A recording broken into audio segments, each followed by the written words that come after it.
Hello and welcome to the Wad Fam Chalk Pod. I'm Dylan Weaver. And I'm hanging on by a thread. And we're here this week to talk about episode 704, The Labyrinth, Part 2. How you feeling about that, Andrew? I'm feeling so well. So well. Nothing about this episode was triggering at all. No airborne pathogens causing problems. No. Not an Odyssey. No. This is an episode written by McCusker and Hubler, directed by Paul McCusker. And is that the same as The all previous, the other parts? Yeah, as part 1, and I'm sure part 3 as well. Okay. But you'll have to tune in next week to find out if I'm As will lying. I. This episode first aired March 10th of 2012, and is track 2 on album 55, The Deep End. Yes, sir. Which has a wild album cover. Yeah, we haven't talked about that yet, No, but we it haven't. is very iconic. Like it's burned in my mind, right? It's really weird thinking about John Avery Whittaker in a pool. And the fact that he still has his glasses on. I mean, I suppose Eugene has sunglasses and Wooten has... He's got his hat on. Does Eugene have sunglasses, or does he wear transition lenses?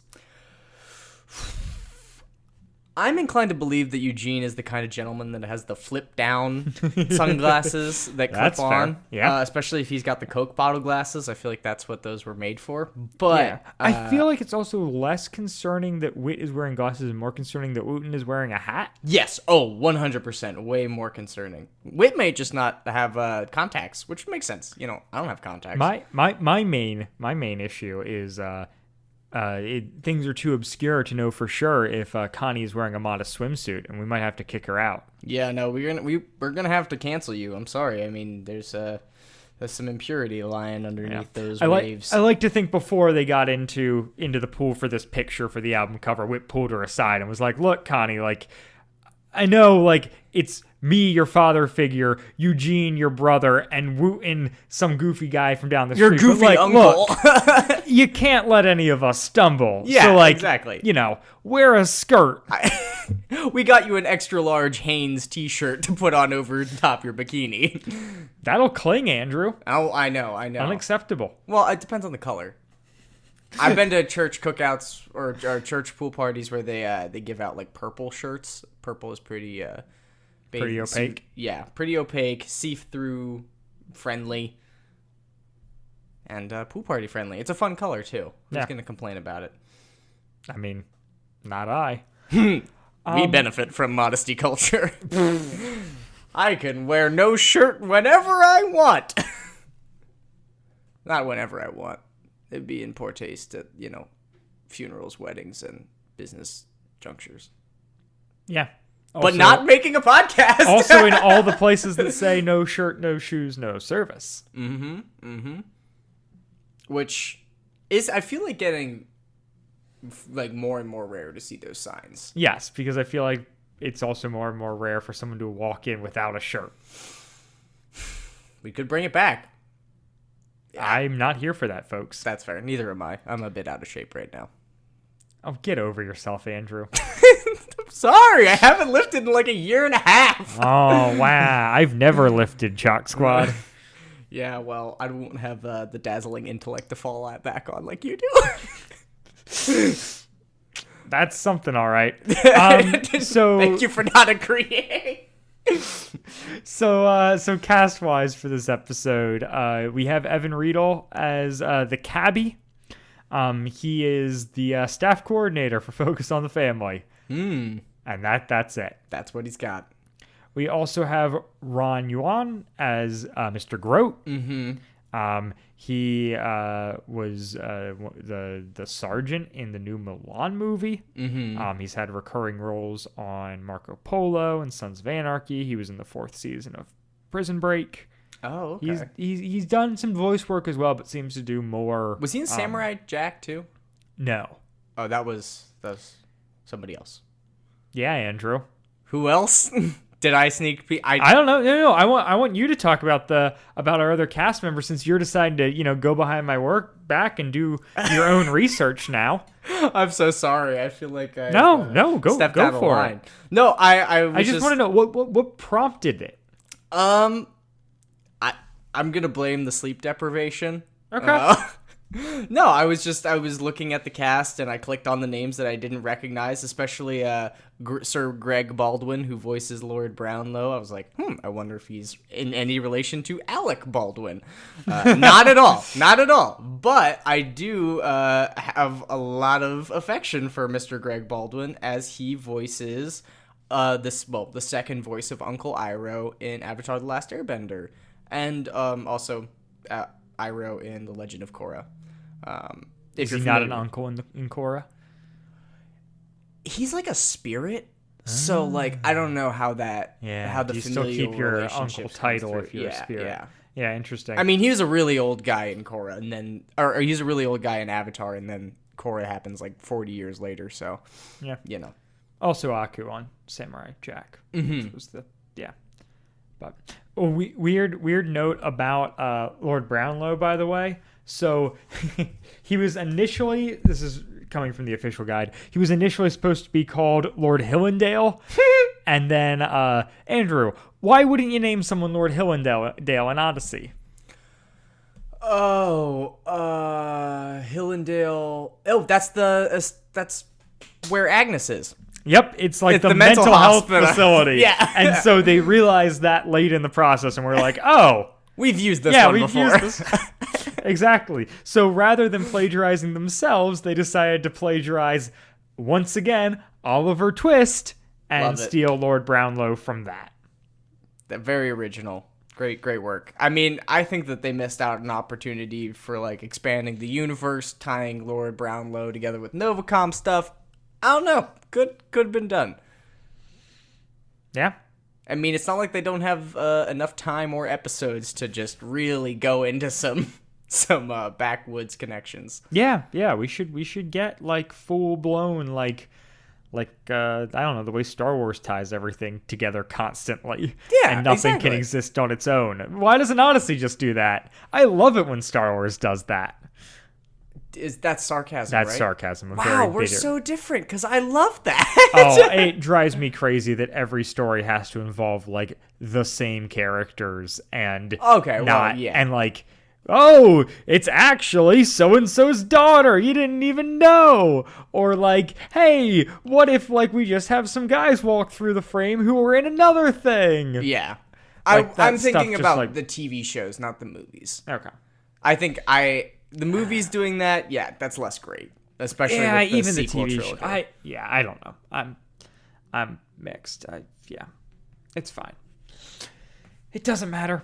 That's not related to Adventures in Odyssey. No, we don't need a Dylan Star Wars rant. Nobody asked for that. But if you do, tweet at Don't. If you do, become my friend, and then eventually it will come up in conversation, and I will be mad that it is a thing I'm talking about again, because it's the most basic of conversation topics, and it drives me crazy that I have an opinion and I care. Well, it's because it's not going with the cultural flow. I feel like you're fighting back against it by enjoying things more in isolation than within the context of an expanded universe. Yeah, that's true. So yeah, with all that out of the way, then I think it's promo time. Unless you've got something else. No, certainly not. On the next adventure in Odyssey, Jason's investigation in London leads to an ominous clue at an auction house. There was an accident, Did you see it? They were loading a crate on a truck and it dropped. Then the place was swarming with those guys in spacesuits. And time is running out on his search for an answer. I need more information. I need to get to that hospital. Follow Jason deeper into the Labyrinth on the next adventure in Odyssey.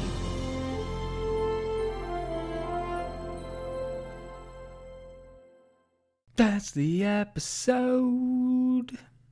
Yeah, no, I mean You don't even need to listen to it. Just listen no, to it gives a lot of information, that's for sure.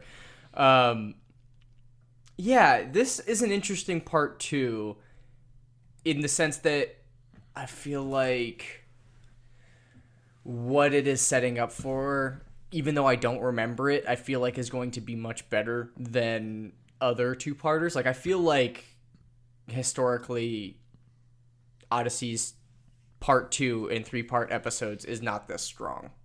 And I don't know that this is an incredible episode, but in the sense that it feels like it, 1, picks up right where the previous episode left off, and 2, leads directly into something that doesn't feel like, that feels completely organic to the plot. You know, it doesn't feel like they're stretching it out or they're throwing in some sort of, you know, 3rd or 9th inning twist to shake it up or anything like that. But that's just me setting up my expectations to get dashed when we cover part 3 and be disappointed. But who knows? Hey, you have to tune in and find out. You want to hear a grown man cry? Tune in next week. I think you're gonna be satisfied. You remember the ending? I don't. I hope I'm satisfied. But I feel like we've got a good trajectory. Mm-hmm. I feel like this is the rare second episode that doesn't really drag. Yeah, exactly. That's what I was thinking. So yeah, we start out with finding out Dale and Sue made it back to, you know, back to Jason and Anne without any issue. Mm-hmm. They had to run, but like that, like stakes set up at the end of the episode didn't matter. No problems there.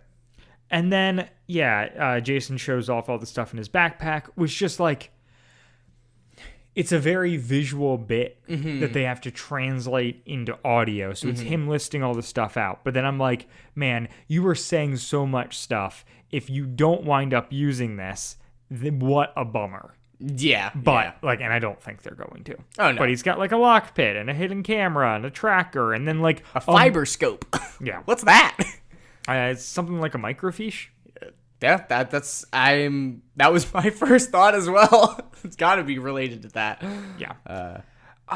And yeah, it's just, it's all this stuff. And then Jason's like, but the most important thing of all is this code sheet that I, don't know, like that I have intentionally not memorized. It's for my project called like the Alamo. And Sue's like, what's the Alamo? And Dale very condescendingly is like, don't they teach you American history in this country? And I'm like, Dale, I didn't even learn about the Alamo, and I went to 12 years of public school. Oh, well, that's what homeschooling's got on you. I learned about the Alamo like 4 times. Yeah, it's just like, I was just like, oh my word. Like, yeah, of course. We got attacked. It's not we were in a bad position. Lots of people died. Right. I understand what the Alamo is. I have lived here a long time and like pop culture references it constantly. So like, I conceptually understand the Alamo. But I'm just like, yeah, of course British people are not going to know that. Mm-hmm. We know nothing about British history. Oh, yeah, exactly. Like, no. Nothing. I mean, just the stuff that directly pertains to us. Like, the 2 times they invaded it. Yeah, I know a little bit. Or I guess the 1 time they invaded. The other time we booted them.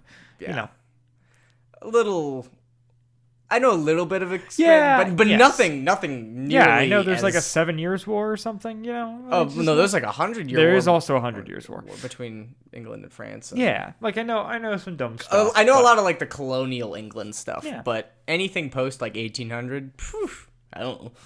That's all. It's just right. Oliver Twist. It's not like I don't know anything about England. It's just like it's not even like the Alamo is like a major thing that defined the U.S. Yeah, I mean she could have said the Battle of Gettysburg and it would have made a lot more sense. Like it would have been probably a lot more understandable. Even then, why would she know about that? Exactly. Well, and that's what she said. She's like, they don't when they don't have to. Right. Which we'll joke about Americans being very self-interested in their own history. Right, I think that isn't every country.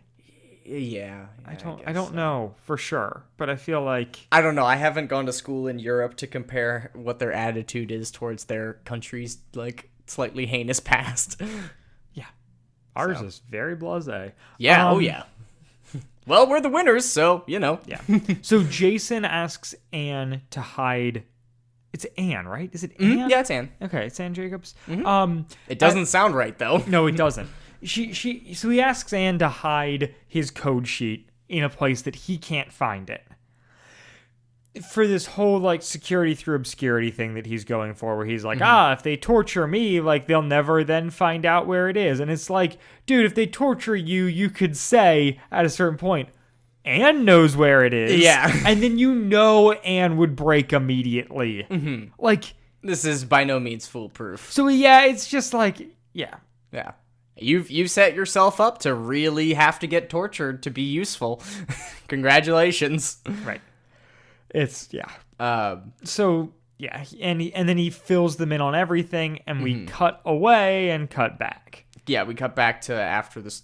He tells the story, and Jason mentions that one of Reggie's men was talking about Julia's house, but he doesn't know what Julia is or anything about it. But it's established that it's an auction house because, of course, Anne knows that. Right, Because yes. she's there for shopping. Right. Which would be Joanne, which would make more sense. Or Jack and Joanne combined. Regardless, the whole Julia's house thing makes a little bit more sense. But it is also just like a henchman slipped up and said something about Julia's house. He's relaying this to people he know, and they're like, "Oh, I know exactly what that is." This isn't convenient at all. This is like, and so then she goes on to talk about this whole, the whole thing with the auction house, and they're selling all this like, Eastern pottery or whatever, and he's like, "Oh, Eastern connection to Grote. Aha, we figured this thing out." I'm like, wow, this is easy. Like, who knew that henchman would like be the key to everything? Because otherwise they have literally no other leads. Yeah.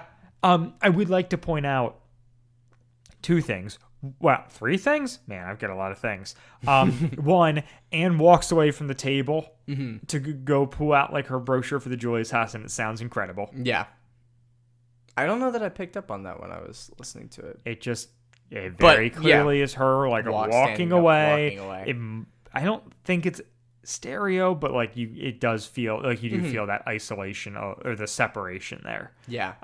Very well. There's also the thing of Dale being like, I get to do this as a story, right? And Jason's like, yeah, if like I make it through this alive, like you can do this story. And I'm like, do you have that level of authority? No, Jason? no, there's no way, like especially right now. High-level government agencies that, all feel like they would not want this to come to light. This is why the world revolves around Odyssey. It's because people in Odyssey don't keep their mouths shut. I mean, yeah, you're not wrong. It's like, we gotta go after John Avery Whittaker because he told a reporter. Right. They're also the only people with morals. Yes. Oh, yes. And then, Jason does this, and it's just like, well, why don't you just turn yourself in? And he's like, well, everyone thinks I'm guilty, so I can't turn myself in. I've got to go solve things. If I tried to explain that to him, they'd never believe it. And this threat is carried out, and luckily Billings tells him he's an idiot later about it. But, like, it is just such a it's the trope that he needs to be able to, like, do his spy stuff, and I understand it, but it is the trope of like problems continue because characters don't communicate is always frustrating to me.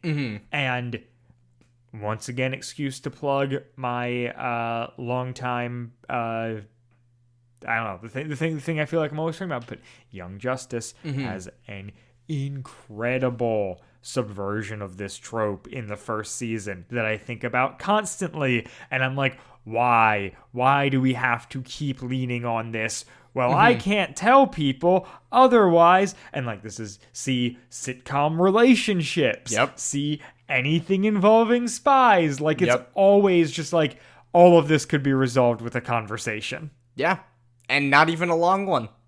No, just a couple eyes. Jason's like, well, I don't have time, and it's like, yeah, buddy, like, come on. If you went to them, then you would actually have resources. Exactly, and that would be just far too helpful. Yeah.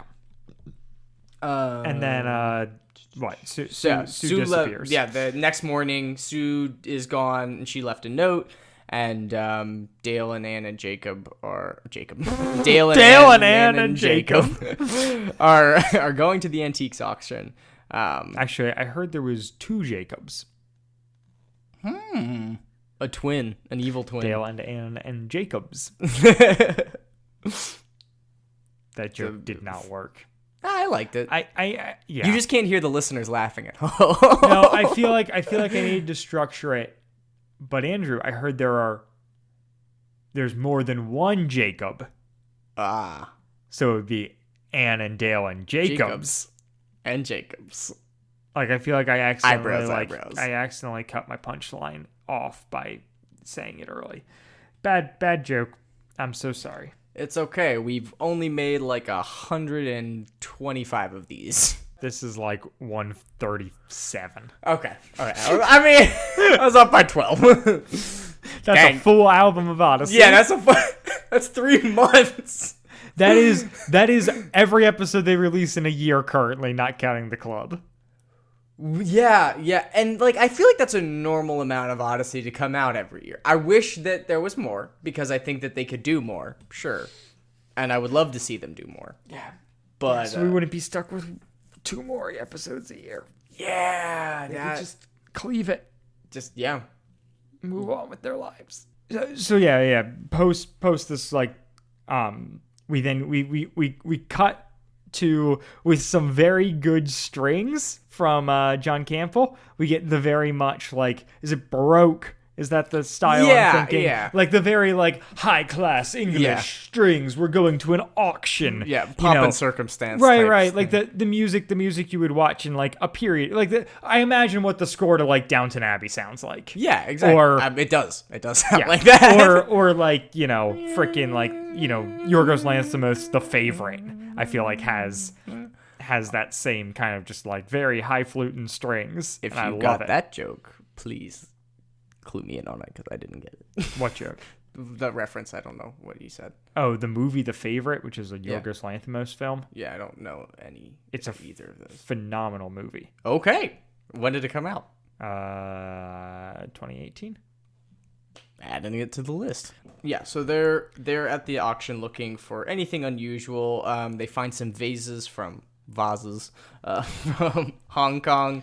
They're in refrigerated crates. Yep, and they have to explain why antiques are refrigerated, which, me having watched Antiques Roadshow, every Saturday morning at 10 when I wasn't playing soccer, didn't need that, but I get the 8 to 12-year-olds really need the help there. So here's a thing I thought of listening to this. As much as like antiques are a plot point in Odyssey, how into antiques is Paul McCusker?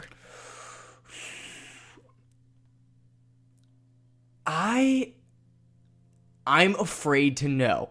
Because I feel like it's either a lot or he just uses it as a trope and he does not is care. This always a plot device, or is someone on the writing team a big antiques guy? Yeah. Well, I mean, you've got to be a big antiques guy. Like, there's having a couple antique pieces, you travel, pick something up here and there. That's one thing. But with the quantity of references to antiques and antiquing and just collection of random stuff, you would think that somebody on the cast has to be really into it. Maybe it's Hubler. Maybe. I think the antiques started before Hubler was around, but you for never sure. know. I mean, I guess by that logic, it's like who on the team is really into ice cream or any of the things. Like, it's just like, hey, it's just a thing, but I don't know. The fact that... But antiques are a little obscure. I mean, they are a other little things. obscure, but it is also like Jack and Joanne's thing, and it's always with Jack and Joanne, including these episodes that were supposed to be Jack and Joanne. So I guess whatever. Yeah. Antiques. And so the crates are from a company called The Prominent Company, which Jason knows is like a Russian thing that's affiliated with Grote. And then there's this one guy, Lord Brownlow, who has been buying all the stuff from The Prominent Company and nothing from anything else. But when Jason goes to talk to him, we find out that he's just a red herring, I guess. Yeah, he's just a normal dude with a lot of money. Purchasing a bunch of stuff for the show at the British Museum that night. Yeah, I think he's... I don't think that he's in on it necessarily as much as Grote is very aware of everything going on in his master plan, presumably of getting this deadly virus to the president or whatever. Right. Yeah. So there's a show at the British Museum tonight that the U.S. president and the British Prime Minister and a bunch of Asian leaders are going to be at. And Jason's like, oh, interesting. Okay, so all this stuff is going there for a show. I'm like, how are you purchasing items in the afternoon for a show that night? This is like very much, we just needed a plot. We need the plot. Oh, and by the way, to the tune of $450,000. Like, for one of the items. Yeah. They gave me some flexible spending cash to, pad the antique show, and I just went and spent a cool $500,000. Yep. On one thing. Yeah. Well, on a crate. Yeah. Of things, assumedly. But with the amount of packaging, keeping all those items safe, there's like maybe 3 things in there. Fair enough. Yeah. Well, what size crate are we expecting? We in the Indiana Jones Museum of Crates. Where are we? Like coffin sized? Well, I'm maybe I would imagine sized.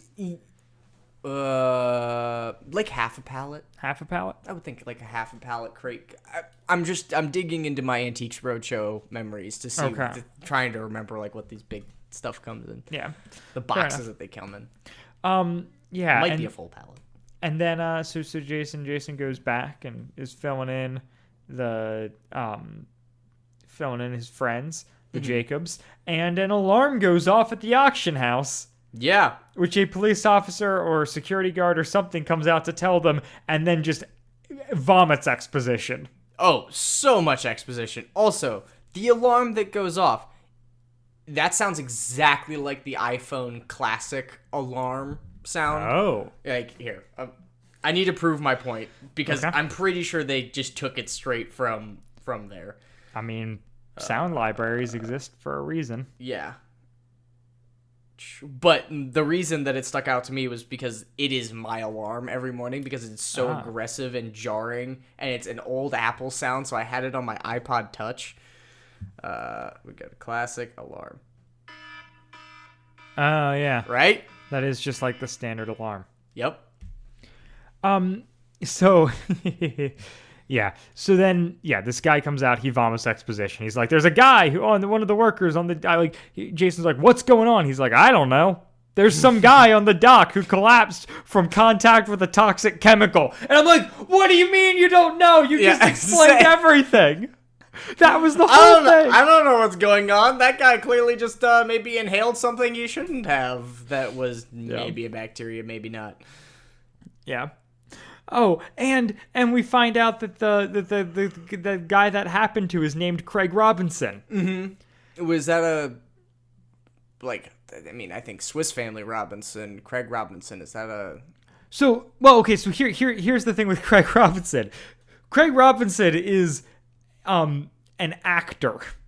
That makes sense. That would be why his name sounds familiar. What is he in? So he's been in a ton of stuff, but so I know him most notably from the show Mr. Robot. Oh, okay. In which he plays a the warden at a jail in the second season.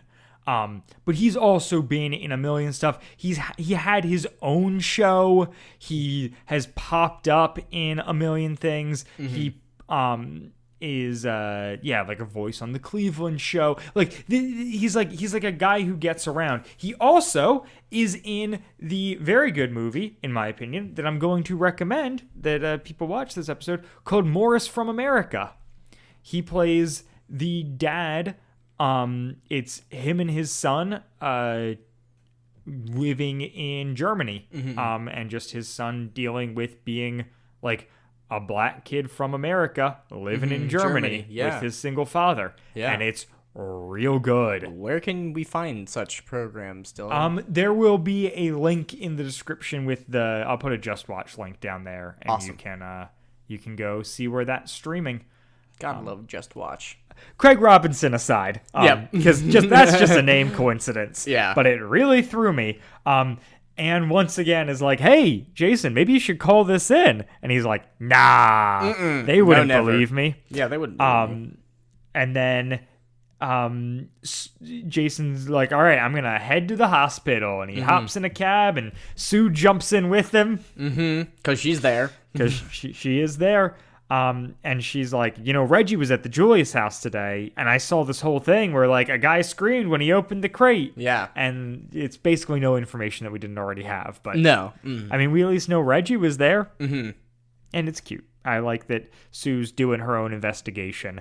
Her continually calling him Mr. Undercover is adorable. And pilfering him for all of his money. Yeah. By constantly being like, well, this investigation is going to cost you. I just think it's sweet and fun. Love some extortion. Yeah, and so they go to the ICU because they're gonna go track down Craig Robinson, and the person that's such a terrible idea. Yeah, it is such a bad idea, and I like that the show like acknowledges that that Jason like walks through the door. And immediately Billings like grabs him and hauls him out of there and like throws him against a wall and is just like, what are you doing here? This place is crawling with cops. You're ridiculous. Yeah. It's a bad Jason moment, but I mean, it's fun to see Billings like this. Definitely giving him more than he had last episode as far as his interactions with Jason and all of that. Yeah. Cool. Oh no, it's really good stuff. Like I like Billings in this quite a bit. It's just it's so funny coming off of that to just be like, no, you sir are a problem. So this is when Billings and Jason catch up on the situation. Jason explains that he was framed, and because Billings obviously thinks that he was the one who knocked him out. And then Billings is talking to Jason about Craig inhaling this deadly bacteria. Right. Well, yeah. Koflax. So in this episode, they decided to stray from their like more traditional Odyssey thing, and rather than it be a virus called Ruku, we now have a bacteria called Koflax. Mm-hmm. Yes, yeah, they're really reinventing the wheel here. It is. Yeah.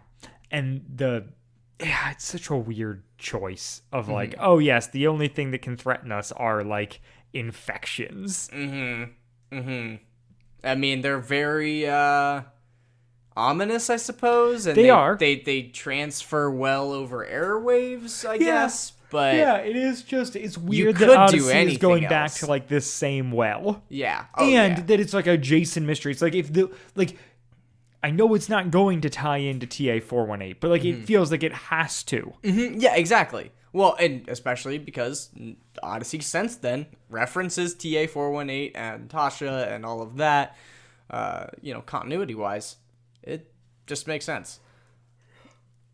It's kind of disappointing that they kind of tread over the same thing. Also, just listening to this, hearing them talking about a new deadly bacteria that comes out through the air, it's just like, oh boy. Right. The Delta variant is... and if you inhale it, you can die. Yep.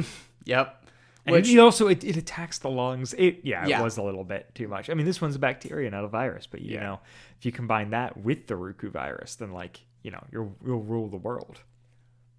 At least kill a lot of humans. Oh, that's my for word. Sure. And imagine also being able to convert brainwaves to radio waves. Well, then you could control everybody that's left. All of the anybody that has immunity, they become your slaves. Blackguard, the chairman, and Groat should just team up. Yeah, with Maury, the other supervillain in Odyssey. Yeah, and then we'll need Whit, Eugene, Connie, and Robert Mitchell can come back. Yeah, Robert Mitchell, Bernard. All the peoples. The voice actor for Bernard's dead, right? The voice actor. Yeah, I can't bring him back.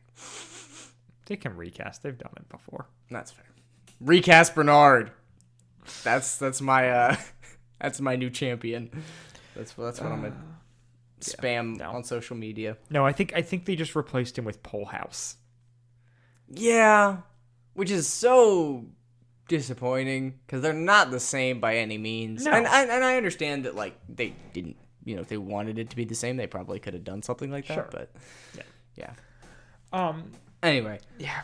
so And the Delta variant. I'm sorry, the Koflax was made in Russia.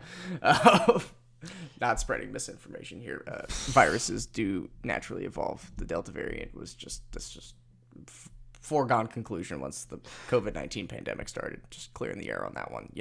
No anxiety here. just clearing the air. Just breathing in all that fresh air. It was just at this point where I was like, oh my word, if this is a plot to kill the president, I am so out. Like, that is just such a bummer. Jason thinks that Groot wants to kill the president. Or the prime minister, or all these important people that are all in the same room. And then we do get the incredible reveal that the people who took away the crate weren't actually the government. So that was probably Fingers and his crew just being very clever. And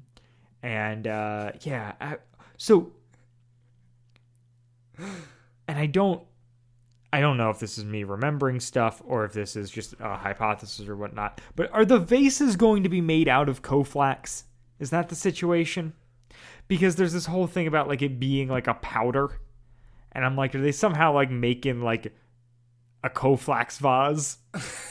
I think to be kept in a specific vases temperature. are filled with Koflax, probably. Oh, it's like an urn situation. Yeah, you get it in, knock it over. Oh my gosh, people start dying, and then people start throwing vases everywhere. Gotcha. Okay, I'd be into that.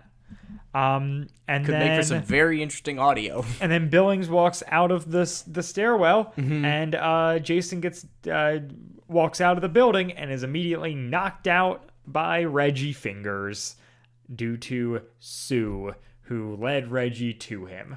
Yep. And then Sue's like, I'm out of here now, right? And he's like, absolutely not. It's like, you did lunar lessons Sue. Twice. Part 1, part 2. Maybe she'll come around in part 3. I hope so. I mean, that would be pretty frustrating that they made her make the same mistake twice, but even more frustrating that they play on the third trope for the third time. And then, Jason comes to, and who's there but Mr. Groat? Who has a very different voice than I was imagining. Yeah, I like it. It's a good choice. And Jason's like, you better not have hurt Sue, and like lunges at Groat. And they like throw him down, and then beat him up. Groat's like, oh no, is my suit messed up? Yeah. I think that was a George Lucas. It was a bad impression. I don't know what that was. Sorry. Is my tux messed up? Yeah. And then Jason's like, look, Groat, we're in a stalemate here. Because he's like, Billings' people are, going to be like scouring the thing, and the event's going to be called off and whatever else, and all of which is a lie. Because Billings was very much like, we need better proof. Yeah. You go find that and get back to me, and I'll do what I can on my end. But like, things are, Jason's bluffing pretty hard here. But then he's like, well, and Groot's like, well, I'll just have to, we'll see if your people can get there fast enough. And he's like, well, also, I've got leverage on you too. I have installed a worm on your computer that, by midnight tonight will take over and send everything to the governments and then delete it. And I don't even know the stop code. And I'm like, what is it that Jason gains by telling him that? Certainly nothing other than an aha, I gotcha moment, pride-wise, but definitely not helpful for the, this is definitely a covert, don't mention it. Why didn't he do this forever ago, also? Because I guess Groot would just, slip away into the abyss? Yeah, well, and also maybe he didn't have as much contact with Groot personally. I'm guessing that maybe something has developed between previously. But I guess if he was the stiletto and now he's the grinder, I don't know. Well, and Groot knows he's not either. It's weird. It's also, it is such an arrogant move from Jason's part. And unfortunately, like, there are no passages of scripture that speak on pride, and that possibly leading to destruction or what a it comes fall. before. Nothing like that could have hinted that he maybe shouldn't do this. But don't worry, he Alternative will route. still come out on top because Yep. he's Jason Whittaker. Yep, he And is so God's son. Reggie Fingers drags him away to torture him, and that's where the episode ends. Yep, on a really chipper note. Use whatever methods you need to get the truth. Yeah, no. Okay. Now that we've covered it, I'm a lot less hot on this episode. I think it's good. It is just like, it's plot. And like any of these episodes I feel like that we do that are like the spy episodes, I like them so much more in listening to them than talking about them. Because I don't feel like I have interesting things to say. I feel like we just wind up like essentially doing a plot recap. Yeah. And it's like a plot recap with criticism. But like when I'm listening to it, I like it. Yeah, exactly. But then when I talk about it, I'm like, well, look, here are all the problems. Yeah. But like at the end of the day, I still like it. Yeah, well, and it's still good, and like, you know, as you said, like this is some of the last Odyssey that you ever listened to, and it wasn't because you hated it. Yeah, it's something you don't have a super strong connection with, and me neither as well. You know, for all the years that we've done the show and everything, I think that what I'm learning is more the newer episodes that we cover. It's a lot because the takes have less nostalgia baked into them. You know, what the coverage can look like can feel a little bit more dry, especially with these plot episodes. You know, the cracks in having a 30-year-old show kind of come through a little bit more clean, and it's not covered up as much by the nostalgia that we have that has the overwhelming sense of positivity regarding the episode.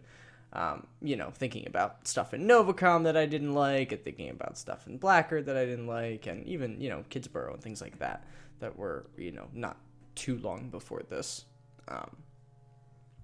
But yeah, that being said, I am excited to see how this ends, because I genuinely don't know.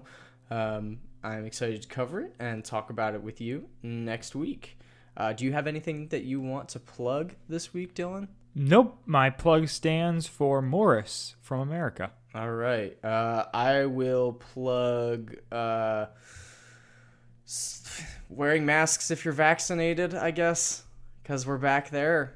As of recording this, cases seem to be spiking. Don't lose hope. Don't lose despair. Things won't always be like this, but take care of yourself and take care of the people that you love. And maybe, who knows, maybe some people you don't love too. Hey, I'm here to plug taking care of people you don't love. Yep. All right, on that very chipper note, we will be back next week to talk about an infectious bacteria, the Labyrinth, Part 3. Bye, guys. Bye.